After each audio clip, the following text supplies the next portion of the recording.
The massive chamber aboard the Coalition flagship Unity's Hope buzzed with the nervous energy of species facing extinction. Representatives from 12 different worlds sat around the curved table, their varied forms united only by the fear. Etched across their faces, Ambassador Velinara, of the crystalline Decarie, raised her translucent arm, the light patterns beneath her skin pulsing red with distress.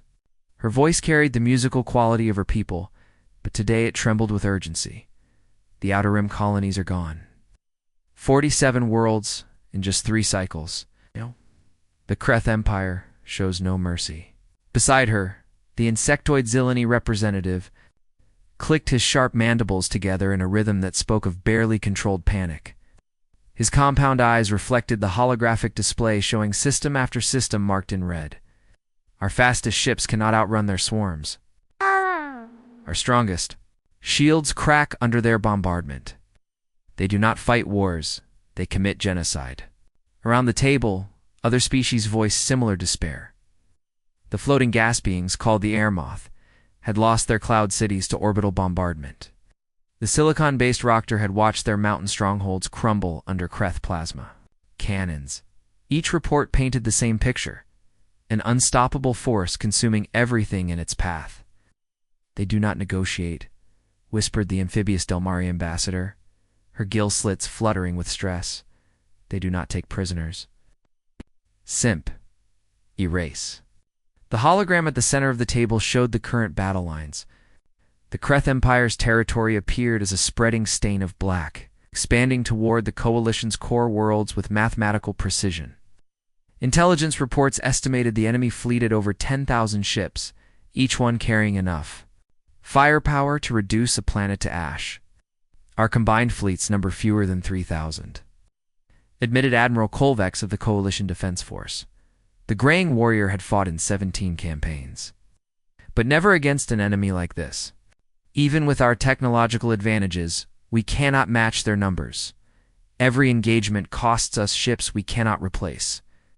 The chamber fell silent, except for the soft humming of the life support systems that kept the various atmospheric requirements balanced. These species had known peace for over 2,000 years.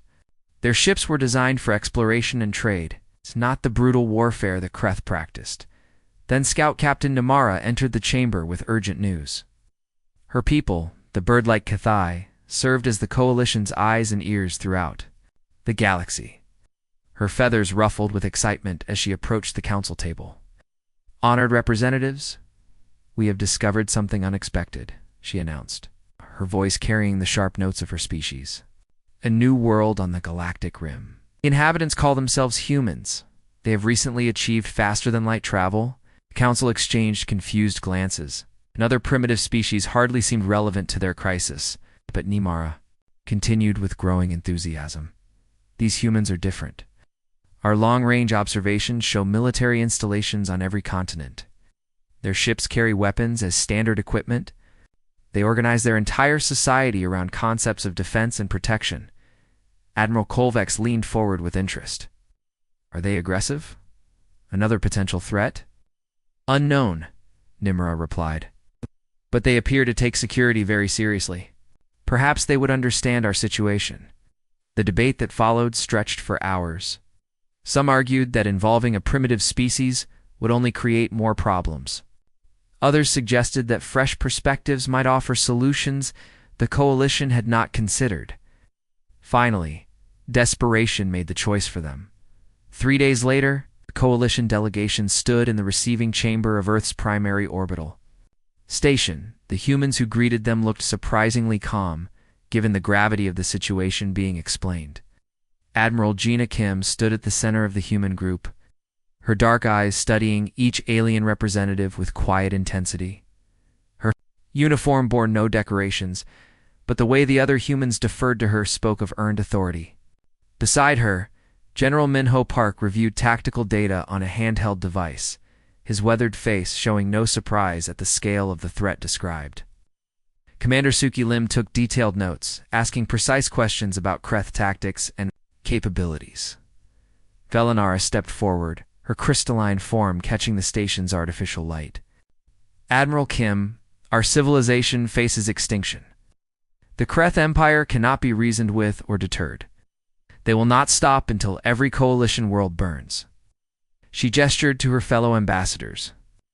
We offer everything we have: advanced technology, mining rights, trade agreements, full membership in our coalition. In exchange, we ask for your protection. The human leaders exchanged glances that seemed to communicate volumes without words. Gina finally spoke, her voice carrying a weight that made the aliens pay close attention. Protection is not something we offer lightly, she said. When Earth protects something, we do so completely.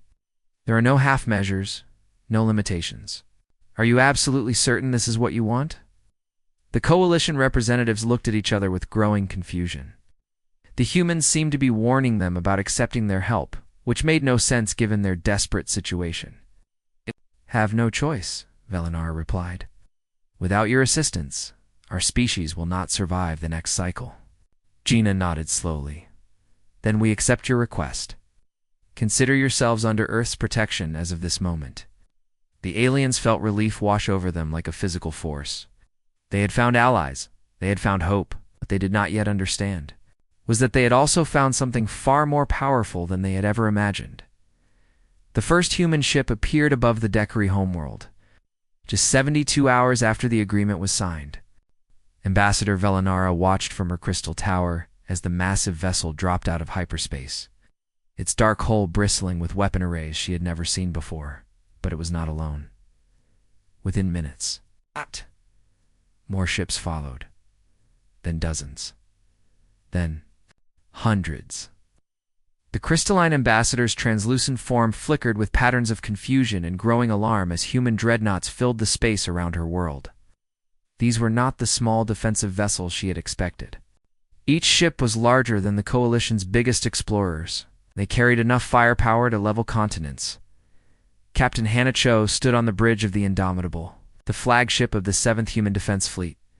Around her crew members, worked with quiet efficiency as more task forces arrived throughout coalition space. The tactical display showed human forces taking positions around every coalition world simultaneously. Ma'am, the aliens are sending us communication requests, reported her communications officer. They seem concerned about our numbers. Smiled grimly. Tell them we are following Admiral Kim's protection protocols. Nothing more. Lieutenant June at the weapons station looked up from his console.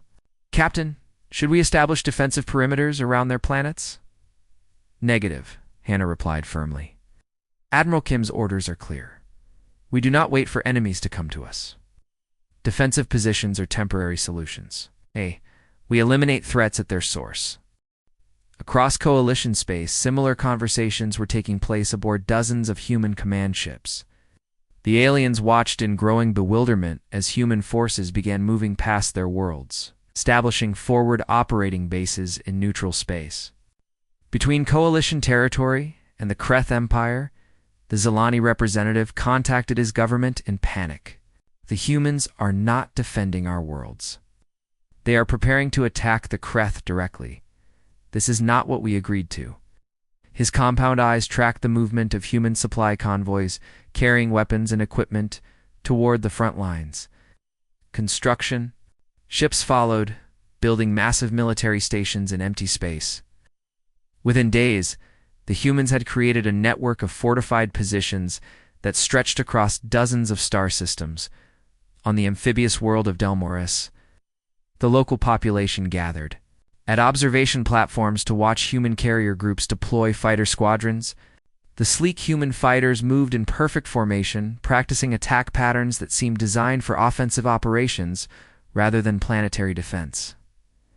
Ambassador, Elenara could no longer contain her concern. She requested an emergency meeting with Admiral Gina Kim aboard the human command station that had been constructed in the Vekari system. The station itself was larger than some coalition cities, its weapons pointing not toward her homeworld, but toward Kreth space. When she arrived, Velenara found the human admiral studying tactical displays that showed every Kreth position within 50 light-years. The information was incredibly detailed, suggesting the humans had been gathering intelligence on their enemies for far longer than seemed possible. Admiral Kim Velenara began, her voice carrying harmonics of distress. We asked for protection of our worlds, not this aggressive military buildup. Your forces are preparing for war, not defense.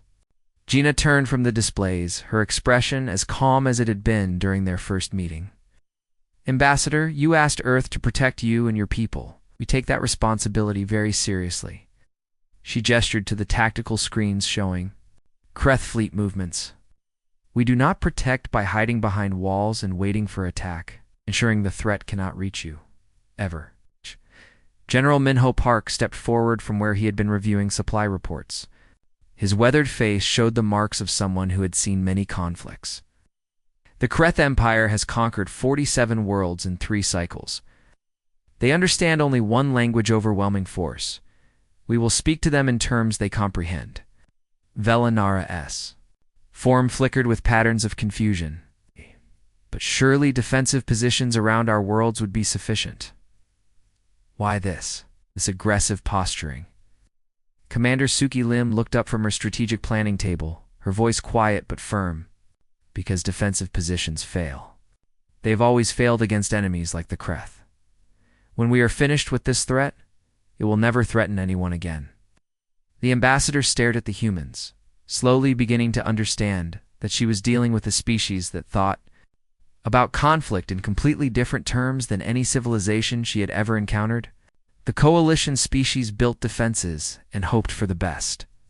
These humans seemed to believe in eliminating problems permanently. You intend to destroy the entire Kreth Empire, she said, not quite making it a question. Right, we intend to end the threat. They represent, Gina replied simply. That is what protection means to us. Around them, human personnel continued their preparations with mechanical efficiency. Supply officers coordinated the movement of ammunition and equipment. Intelligence analysts studied Kreth communication patterns. Medical teams prepared field hospitals for casualties. But it was the scale that truly amazed Velanara. The humans had mobilized resources in days that would have taken the coalition months to organize. Their logistics networks moved supplies across dozens of star systems with clockwork precision. Their communication systems allowed real-time coordination between fleets, separated by hundreds of light dash years. As she prepared to leave the station, Velanara realized the coalition had made an agreement with something far more powerful than they had imagined. They had asked for protection and received the promise of total war against their enemies. The question now was whether the Kreth Empire understood what was coming for them. The Kreth Empire moved like a dark wave across the galaxy, their massive fleets advancing toward coalition space with the confidence of predators who had never known defeat. War leader Vexthal stood aboard the flagship Death's Edge, watching his tactical displays show thousands of ships in perfect attack formation. The final assault begins now, he announced to his bridge crew. These coalition weaklings will fall within one cycle. Their protectors from the small blue world cannot match our numbers. Across 17 star systems, Kreth battle groups began their synchronized attack. Each fleet carried enough firepower to reduce planets to molten rock. They had used the same tactics for 3 centuries, overwhelming enemies with sheer numbers and brutal efficiency. But something was wrong. War leader, his communications officer, called out, his voice tight with confusion. Supply Convoy 7 has stopped responding. Their last transmission was cut off mid-sentence. Vexthal, S4 eyes narrowed. Technical failure. Continue the advance. Then more reports began flooding in. Supply convoys were vanishing without distress calls. Communication relays throughout their territory were going silent. Rear bases that had been secure for decades suddenly stopped transmitting. War leader, we have lost contact with the staging area at Corvash Prime, another officer reported. The entire system has gone dark. Before Vexthal could respond, alarms began. Screaming throughout his flagship, the tactical display showed something impossible. Human ships were appearing inside their formation, merging from hyperspace at impossible distances. Admiral Tae-Sung stood calmly on the bridge of the human dreadnought Retribution, watching as his carefully planned operation unfolded across 17 star systems simultaneously. His tactical display showed Kreth fleets breaking apart as their supply lines collapsed and their command structure crumbled. Phase 1 complete, reported. his operations officer. All Kreth rear positions have been neutralized. Their advanced fleets are cut off from resupply. Phase 2, execute, Tay ordered Tweth space. Human strike teams that had been positioned for weeks began their assault. They had studied Kreth tactics for months, identifying every weakness in their formation and every critical support. Vessel that kept their fleets operational. Lieutenant Hune at the tactical station watched the display with professional satisfaction. Sir, Kreth formations are losing cohesion. Their command ships are attempting to reorganize, but our electronic warfare is disrupting their communications. Maintain pressure, Tay replied. Do not give them time to adapt. War leader Vextel watched his perfect assault dissolve into chaos. His fleets, which should have been crushing coalition worlds, were instead fighting for survival against an enemy that seemed to anticipate his every move. How are they doing? This, he roared at his intelligence officer. Their numbers are inferior. Their ships are smaller. The intelligence officer stared at his displays in bewilderment. War leader, they are not fighting like any species we have encountered. They target our supply ships before our battleships. They attack our communications before our weapons. It is as if they understand our tactics better than we do. At Nexus Point, the center of the Kreth offensive, Captain Youngman, SEO, led his fighter squadron through the wreckage of what had been the enemy's main battle line. His pilots moved with deadly precision, their fighters dancing between the massive Kreth ships like predators among prey. Alpha leader, this is Alpha 2, came the voice of Lieutenant Mina over the communications. I have a clear shot at their command cruiser's bridge. Negative, Youngman replied, his fighter weaving between. Laser blasts. Target their engineering section first. Disable, do not destroy. We want prisoners. The human fighters moved with coordination that seemed almost supernatural to the watching Kreth, where the aliens relied on brute force and overwhelming numbers. The humans used surgical precision and psychological warfare that broke enemy morale. Before the shooting even started, on the Coalition observation ship, Peaceful Dawn, Ambassador Velinara watched the battle unfold with growing amazement and horror. The Kreth Empire that had terrorized the galaxy for centuries was being systematically dismantled by forces a fraction of their size. How are they doing this? She whispered to the Delmar ambassador beside her. The amphibious diplomat's gill slits fluttered with stress. They fight like they understand war itself. Look, they do not just attack the enemy ships. They attack the enemy's ability to fight. On the tactical display, they could see human forces targeting Kreth's supply, vessels, communication ships, and medical craft. Within hours, the mighty Kreth fleets were blind, deaf, and running out of ammunition. Back aboard Death's Edge, war leader Vextel faced a reality no Kreth commander had ever confronted: total defeat. His fleets were scattered, his supply lines cut, his communications jammed. The humans had not just stopped his advance, they had reversed it completely. War leader, his navigation officer, called out. Orders to retreat. Vextel's pride warred with his survival instincts. The Kreth had never retreated from any enemy, but they had also never faced an enemy like this. Aboard Retribution, Admiral Tay's tactical officer looked up from his console. Sir. The Kreth command ship is attempting to withdraw. Tay's response was immediate and final. Negative, no retreats. End this cleanly. The Battle of Nexus Point lasted only 6 hours, but its impact would echo through galactic history. The Kreth Empire's unstoppable advance had not merely been halted, it had been completely reversed in a single engagement. As the last Kreth ship surrendered or was destroyed, Coalition observers finally understood what their human protectors had meant about ending threats permanently. This was not just military victory. It was the complete dissolution of enemy capability. The emergency session of the Kreth High Command convened in the deepest bunker of their capital world. War leader Vextel sat at the obsidian table, his 4 eyes burning with rage as he faced the other commanders who had survived the disaster at Nexus Point. We have lost 12 fleets, growled war leader Kethmer, slamming his clawed fist on the table. 12. In a single battle cycle against these humans. The assembled Kreth warriors shifted uneasily. For 3 centuries they had known only victory. Their empire had crushed every opponent through sheer brutality and overwhelming force. The concept of defeat was foreign to them. Supreme War Leader Zextal, eldest of their kind, rose from his throne-like chair. His scarred hide bore the marks of 100 conquered worlds. If we cannot defeat these humans in open battle, we will break their spirit another way. He activated the central hologram, showing coalition worlds protected by human fleets.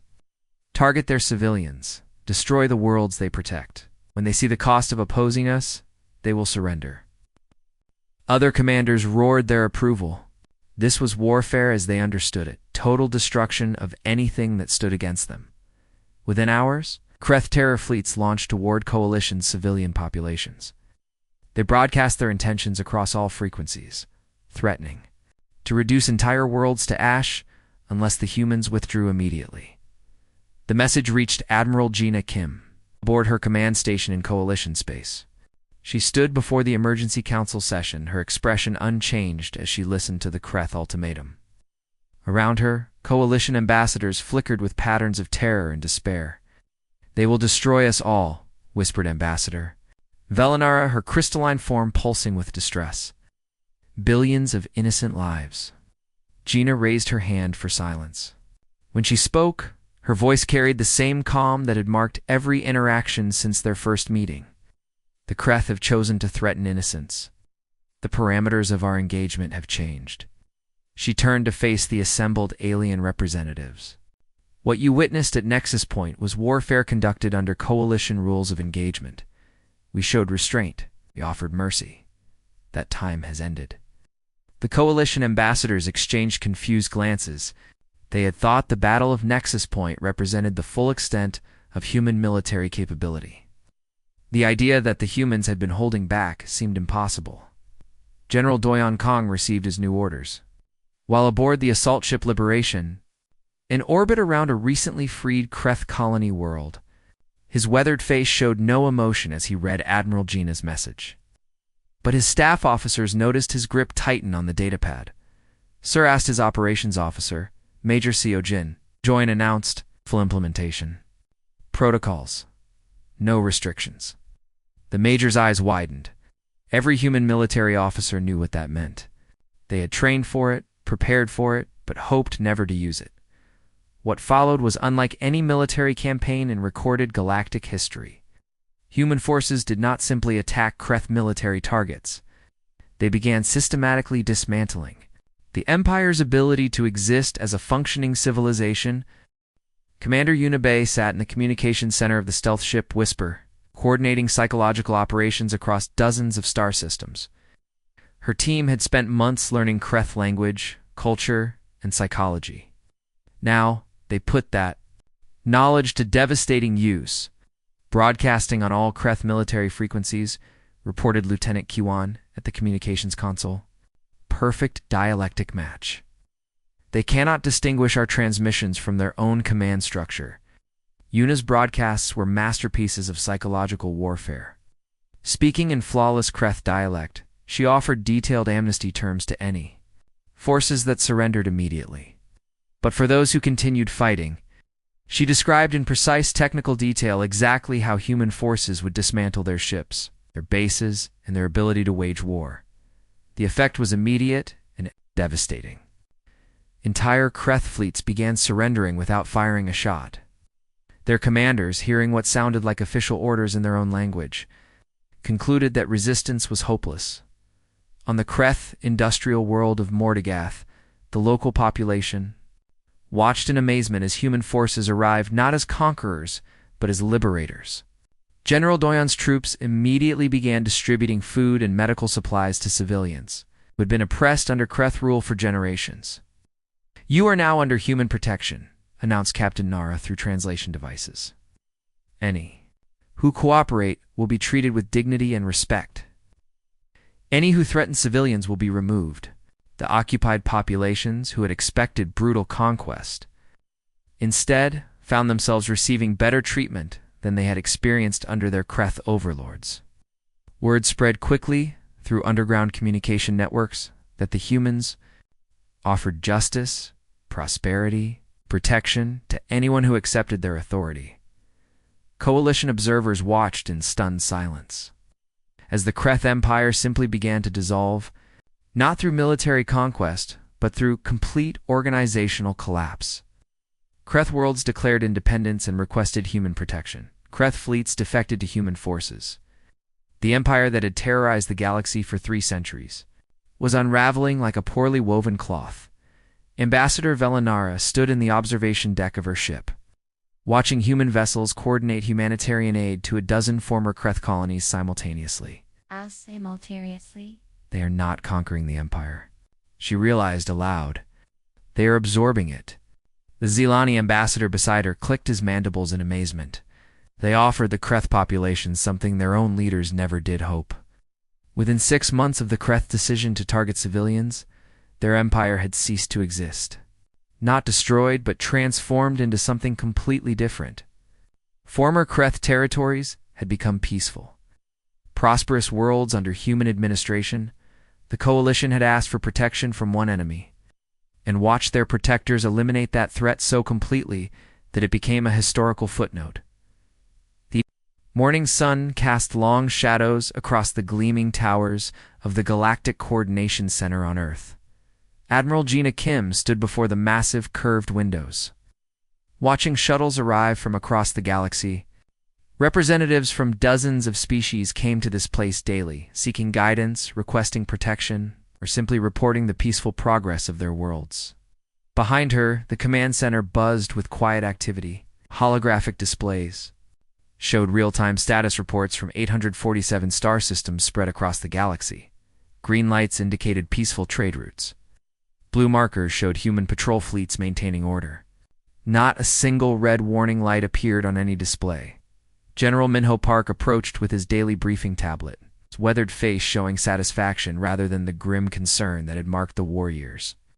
Morning report, Admiral. All sectors peaceful. Trade volume continues to increase. Gina turned from the window to review the data. The numbers told a story that would have seemed impossible just 2 years ago. Where once pirates had terrorized merchant vessels, protected shipping lanes, now carried goods safely between worlds. Where territorial disputes had raged for centuries, human mediators had negotiated lasting peace agreements. Any significant issues? She asked. Minor border disagreement between the Velkari and the Thulmesh, Minho replied. Captain Ji-hoon is handling mediation. Both sides have already agreed to accept our decision. Commander Suki Lim looked up from her diplomatic communications station.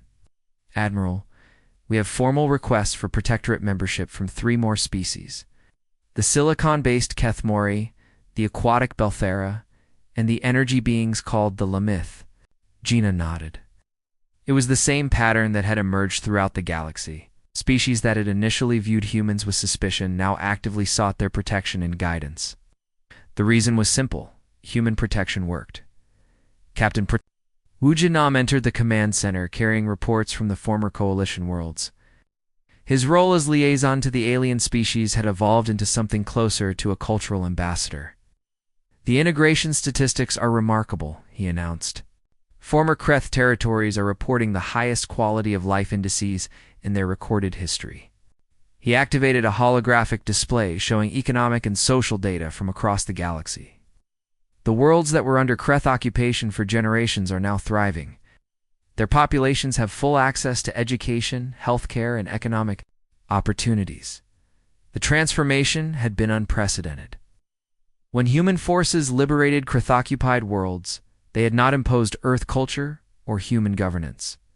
Instead, they had helped each species establish governments that reflected their own values while maintaining peace and prosperity.